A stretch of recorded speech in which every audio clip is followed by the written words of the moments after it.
The another type of stress is shear stress. Again, the shear stress is divided into two basic types, that is direct shear, and second one is called as a torsional shear. Now, what does it mean by direct shear? So, direct shear means if any component, is subjected to uh, a longitudinal applied force. For example, consider this component and another component is mounted on this component, and if these two components are connected with each other by a central pin, and if I apply a force at this particular component on this side and on the second component on another opposite side, and if magnitude of these two forces are equal and opposite, and these two forces are acting at some eccentricity. So earlier, if you remember in the previous slide, we have understand what is mean by tensile force. So what is mean by tensile? So in case of tensile stress, if you remember, two equal and opposite forces are acting in the same line. That stress were called as either tensile or compressive. But in case of shear stress, if two forces two forces of equal magnitude acting in opposite direction but with some eccentricity, that forces are tends to produce a shear in the component. Now, what does it mean by shear? Two layers of the surface or two layers of the product will try to separate from each other due to eccentricity of the two forces acting equal and oppositely on the component. So if we consider this particular example, in this case, two plates are connected with each other with the help of a central pin, and this pin, as it is having lesser dimension, will fail from this point where two plates are joined with each other.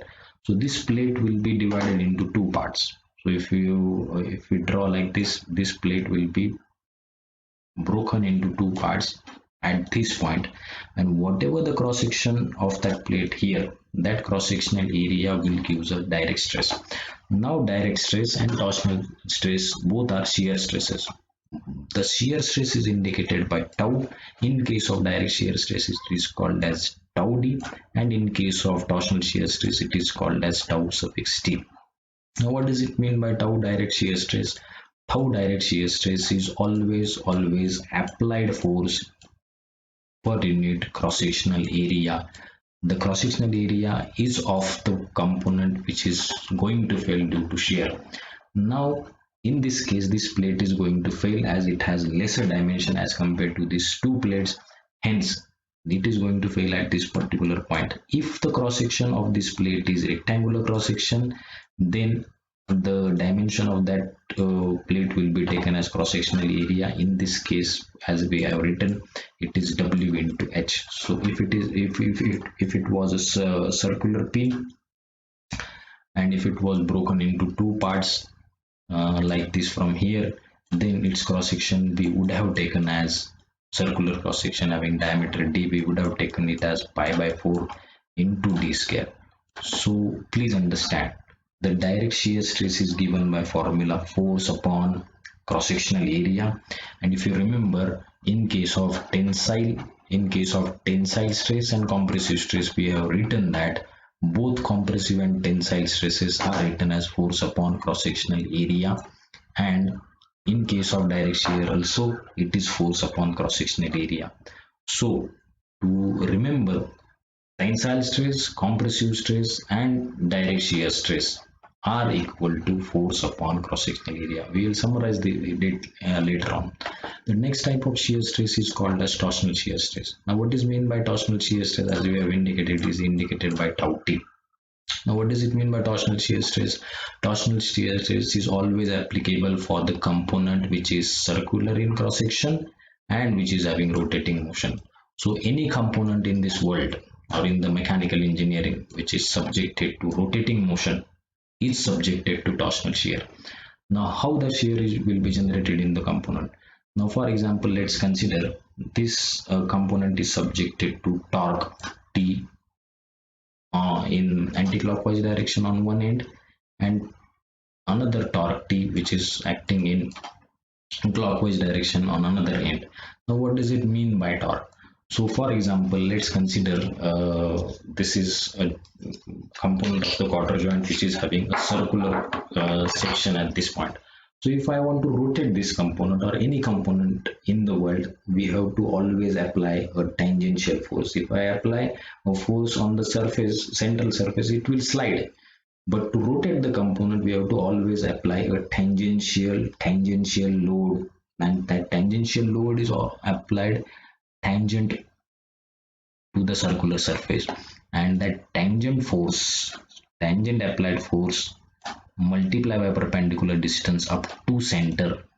Now if it is having diameter d, the distance of this tangential force applied from the center, tangential force is indicated by ft, and perpendicular distance up to center is r. So this torque T, applied torque, will be tangential force multiplied by perpendicular distance r in this case. So as I have earlier mentioned you, torsional shear stress is always for the component which is circular in cross section, which is having rotating motion, right? So torsional shear stress is indicated by tau T, and it is calculated, or it is founded out by equation T upon J into R. Now you must have a question from where this equation come. Again, this equation we have derived in strength of material in torsion unit, and in that case it was called as torsion equation.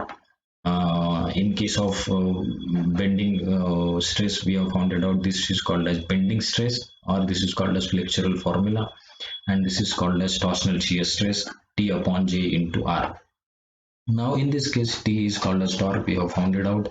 J is called as polar moment of inertia for a particular cross section. What does it mean by polar moment of inertia? It is for a particular cross section. For circular cross section, it is always pi by 32 into d raised to 4. R is diameter divided by 2, that is d by 2. And if you put all these values, we will get torsional shear stress. And if you put the units of all these three quantity, we will get ultimately stresses in the unit Newton per mm square, or again in megapascal. Understand? So if we compare direct shear stress and torsional shear stress, what is the important difference we are getting is that direct shear stress is for the stress for the component which are subjected to pull or push forces acting at equal and opposite direction, and torsional shear stress is for the component which is having rotating motion, and if we apply equal and opposite motion on that circular component, it is trying to get twisted, and that twisting motion is indicated by a torsional shear stress calculated by torsional equation T upon J into R. So student, it is my humble request to you, you must focus on these types of stresses. If you do not understand what is meant by torsional shear stress, direct shear stress, tensile stress, compressive stress, bending stress, it is highly impossible to understand what design we are going to do in the due course of time for quarter and knuckle joint or any other component for unit number 3, 4 or 5. All the units are related to these types of stresses only. So let's move to the next type of stress. The next type of stress is bearing stress. Now the last two stresses are there, so that two stresses we are going to discuss simultaneously. So bearing pressure and crushing stress. To understand bearing pressure and crushing stress, we have to take an example of the two component. Now for bearing pressure, we have to consider a component that is called as knuckle joint. The knuckle joint is like this, right? So knuckle joint is like this. If you see, it has a central pin, right? It is inserted to the two component. If you see, these two component can have a relative motion with respect to pin, right? Like this, it can have a relative motion. To understand crushing stress, we have to take another example of quarter joint, right? So I have a model of quarter joint with me.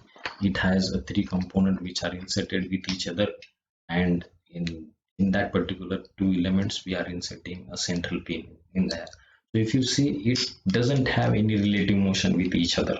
So we have to remember, to understand bearing pressure and crushing stress, the component which has a relative motion and which are subjected to kind of compressive stress is subjected to bearing pressure, and the component which doesn't have relative motion with each other and trying to compress another component is subjected to crushing stress. How that happens, that we are going to discuss here.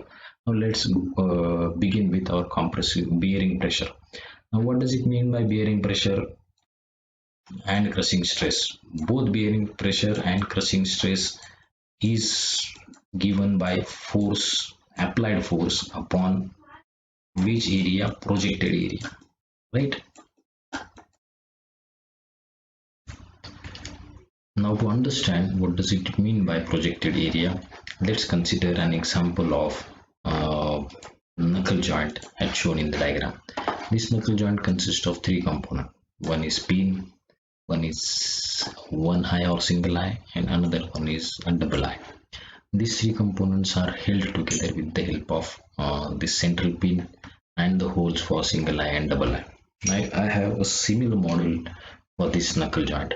Now to understand bearing pressure, if the central pin is inserted in this single eye and double eye, and if this joint is subjected to a tensile load, with respect to that tensile load, if there is a relative motion between that three component or central pin and single eye and double eye, then the pin will be subjected to crushing by the single eye and double eye surface. That means the single eye and double eye surface would try to crush the pin, and in that case, if there is a relative motion, then the phenomena will be called as bearing pressure, or the pin surface will be subjected to bearing pressure. Now how to find out that bearing pressure? That we have discussed that it is equal to formula for bearing pressure and crushing stress is equal to force upon projected area. Now which force? The force would be tensile force, but as there is a relative motion between them, we have to consider projected area. Now what does it mean by projected area? Now what does it mean by projected area? Projected area would be equal to we have to take projection of this surface which is in contact with the double eye and single eye. These two components will try to crush the pin, or vice versa. Pin will try to crush the internal diameter of this double eye and internal diameter of the single eye.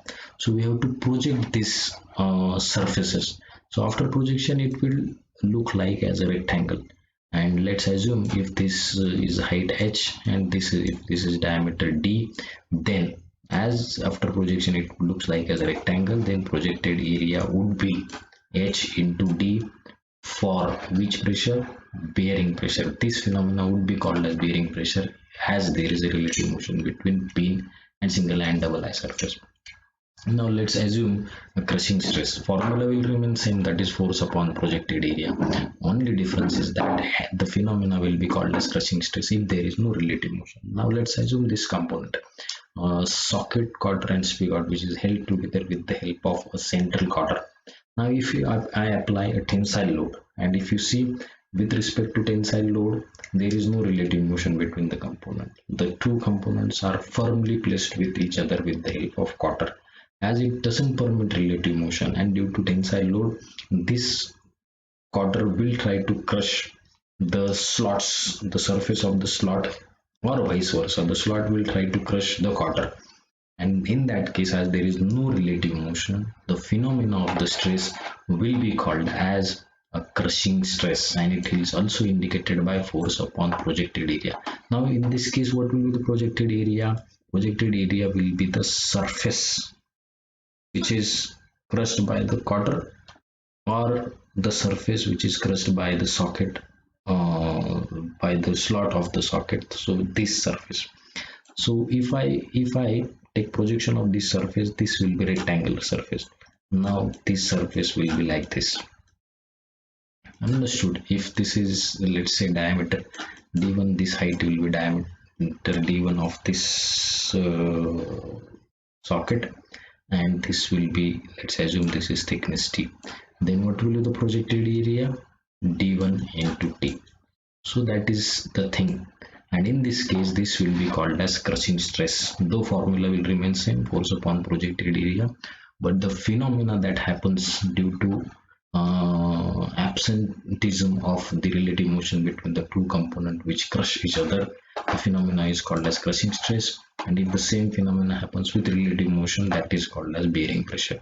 So this difference is very important to remember, because accordingly we have to write down the formula for stresses and we have to write down the equation.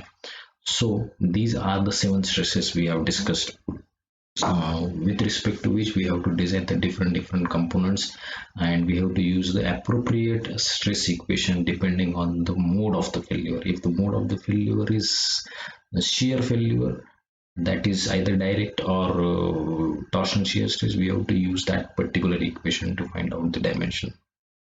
So if you revise this twice or thrice, it will be better, so that you can solve the design problems of further units very easily.